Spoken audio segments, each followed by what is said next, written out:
تجرح في الذات الإلهية أو تتعدى على النبي عليه الصلاة والسلام، وقتها أي إنسان مهما كانت صفته نوقفوه عند حده. أول حاجة بالحوار، نحن لسنا بالإرهابيون ولا ننتموا أي حتى مجموعة، نحن نمثل الإسلام والمسلمين وأهل السنة والجماعة.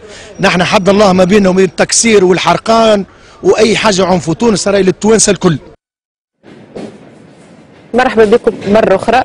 هذو التوانسة، بعض التوانسة شنو يخموا بين المتحجبين ولا اللي يقولوا لهم الملتحين، يعني لا جدال في إسلامهم.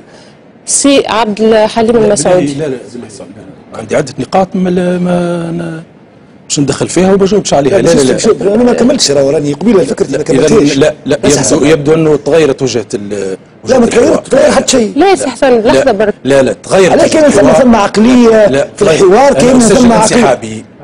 مسجل انسحابي. سي حسن تفضل تحب تتكلم. مسجل انسحابي. سي حسن لا واضح. لا واضح. نعطيك الكلمه. لا وانا اسجل انسحابي. يا سي حسن والكلام اللي قلته في الاول هو صحيح.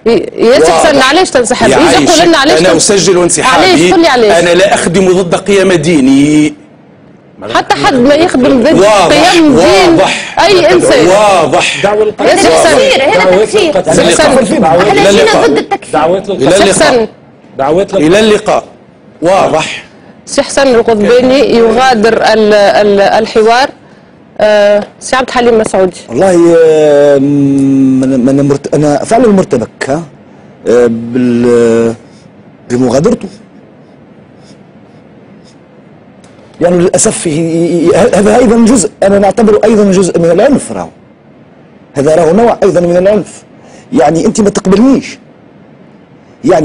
ما تقبلنيش نخمم بالحريه.